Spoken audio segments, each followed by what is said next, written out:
Hey, what's up guys? Welcome back to the channel. Got two interesting news stories for you guys today, including Stellar Blade and how it's doing upon its release, and Tekken 8 and how the most recent reviews brought it down to mostly negative on Steam. Welcome to this week's wrap up. Before we get started, I just wanted to thank you guys for bringing us over to 561 subscribers. Slowly but surely, we're going to reach that 1,000 subscriber goal. Also would like to mention that I made a new Discord just in case you guys would like to get notified whenever I put a new video up. It's also a nice place to chat, relax, suggest games to play, or suggest games for me to review for future videos if you guys would like, so feel free to join if you guys are up for it. As I mentioned, I'm trying to reach a 1,000 subscriber goal by summer, so let's see if we can make that happen. Also, let's see if we can get 50 likes on this video. Thanks again, guys. Alright, so let's go ahead and jump right into Stellar Blade. So in the off chance that you don't know what Stellar Blade is, let me break it down for you. Stellar Blade is a 2024 action-adventure game developed by Shift Up and published by Sony Interactive Entertainment. It's a PlayStation 5 exclusive currently. Please, Sony,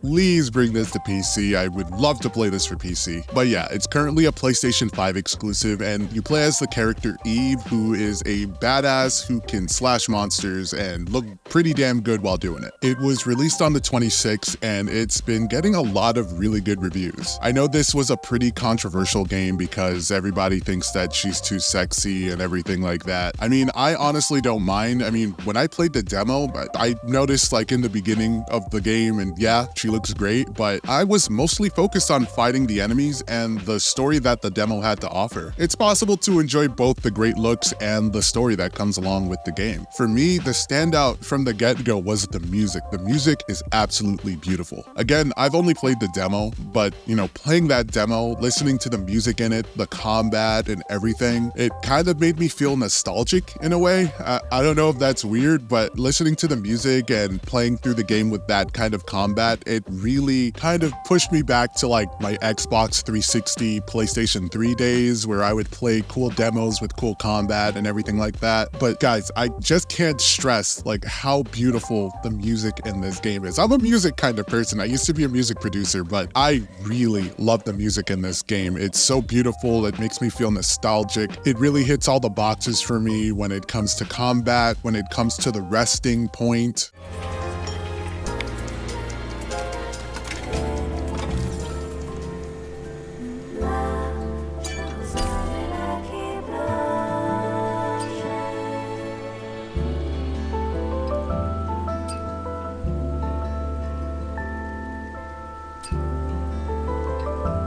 Shift Up really did an amazing job with the visuals, with the music, with the combat. It looks and plays really good. And this is just off of the demo that I played, so I can't wait till I get paid so that I could finally play the full game. I know there was a controversy that happened with one of the graffiti things on the wall and then it being next to the R shop. I mean, if you couldn't tell already, I'm an African American and I really didn't think anything much about this. It's a Korean studio. They wouldn't know that that's something that really offends a race of people. I think it was 100% an accident, and they've already changed the graffiti so that people wouldn't get offended. I'm just really happy that the game is doing great, and I can't wait to get my hands on it. But what do you guys think about Stellar Blade and everything that's going on with it? Do you guys think the main protagonist is too sexy? Are you able to look past that to just enjoy the game for what it is? I personally think the game is much more than just an attractive character who does cool stuff. I think there's a great story that's underneath it all. When I played the demo and I played that opening sequence, I felt kind of emotional. Like it was really well done, and I feel like the rest of the game is going to be that way. Can't wait to hear the rest of that soundtrack either. I mean, I'm absolutely in love with the music, but let me know what you guys are thinking about Stellar Blade in the comments. Next, we're going to talk about Tekken 8 and how it's gone down to mostly negative reviews in recent reviews. So people are still not happy with Tekken 8 at the moment, and it's showing in the reviews on Steam. Once again, it comes back down to that battle pass that they released, the fight pass, and people are just upset with Tekken about how they're monetizing everything when the game is already a $70 game. And the game sold 2 million copies at $70, so they made their bag. And I know I'm not in the greatest position to talk because I did contribute to their monetization by purchasing Eddie Gordo. I mean, come on, I use him all the time now. He's practically my main. I had to get him. My back was against the wall. I'm just kidding, that's no excuse. But still, a lot of people are upset with Bandai Namco with this whole monetization thing, and we could take a look at the comments to see just how people are feeling about the whole situation exactly. One comment saying, Bandai Namco went full greed mode. As of March 29th, approximately 2 months after launch, Bandai decided to add an item shop with purchases being made with real cash and a premium battle pass, all purchased separately from the already expensive $30 season pass in a $60 game, without any pre-launch roadmap warning players about the ways in which the game's going to be monetized. All of this is being included in a game that's plagued with many other issues that need urgent fixing, like wonky netcode, terrible balance, and no real penalties for cheaters and rage quitters. Another comment saying, Bandai Namco manipulated public perception of their game by launching without a cosmetics store and battle pass system, ensuring that published reviews and the entire first month of discourse on social media wouldn't mention it. The window of time in which you can actually make an educated purchase shrinks yet again. Hashtag don't ask me for coins. Good, we need more monetization in $70 plus games. 2 mil sales is not enough to satisfy units. Oh, but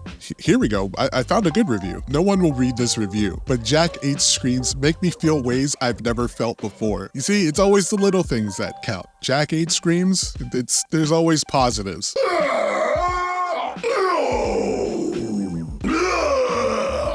But yeah, seriously, Tekken is not doing so hot with reviews right now. I mean, it's still a top-selling game, but people are still not happy, and that's not going to be good for the long run for sure. What do you guys think about everything that's going on with Tekken 8 right now? Are you on the same boat with everybody, agreeing that Bandai Namco went full greed mode? Do you think this is just one massive overreaction? Let me know what you guys are thinking down in the comments. Now, I know I said I only had 2 stories for you guys today, but as I was recording through this, I saw some news on our favorite game on the channel, Suicide Squad Kill the Justice League. This is going to be a short one, but yeah, heard that it wasn't doing too great with the player base.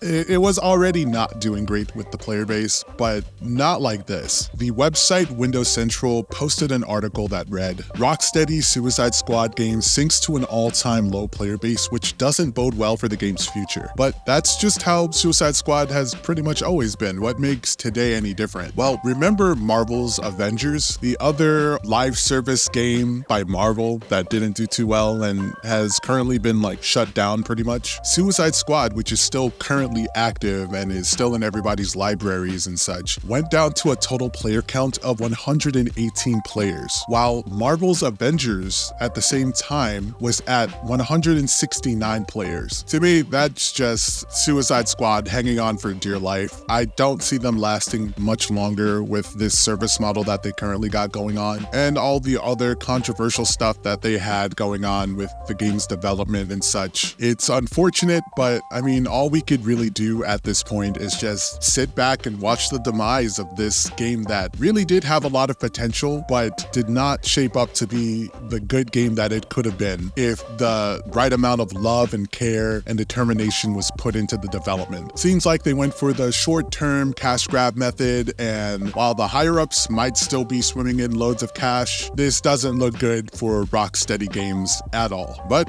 yeah, that's your Suicide Squad Kill the Justice League update from me. Let me know what you guys think in the comments about Marvel's Avengers, which is pretty inactive, surpassing Suicide Squad Kill the Justice League in terms of player count. Alright guys, time for the games coming out next week.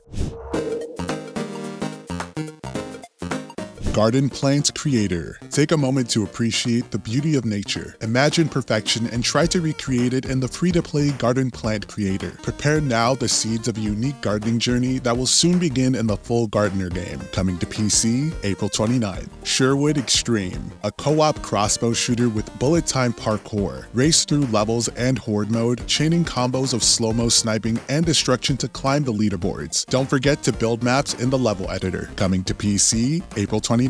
The Curse of Grimsey Island. 4 separate cases spanning hundreds of years. Are they linked by a curse or something else? The Curse of Grimsey Island is a futuristic detective game where you collect evidence, find motives, and solve one of the greatest mysteries in modern times. Coming to PC, April 30th. The Lullaby of Life. Play musical notes to solve timing-based puzzles in a journey where you bring dormant beings to life. Explore colorful environments and create harmonious sounds to navigate through this tranquil puzzle adventure inspired by the The Origins of Life, coming to PC April 30th. Homeworld, vast reaches. Immerse yourself in a bold new story in the beloved Homeworld saga that brings real-time strategic space battles to VR. Your fleet is at your fingertips in this all-new game where you can execute strategic attacks on your enemies from any direction or angle. Coming to MetaQuest systems May 2nd. Smalland, Survive the Wilds VR. From the world of Smalland Survive the Wilds, immerse yourself into a new epic single-player adventure played at a tiny scale. After centuries living underground, the small folk emerge from their burrows to reclaim the overland now that the giants have gone. Explore, scavenge, craft, and build as you fight to gain a foothold in this hostile new world. Coming to MetaQuest systems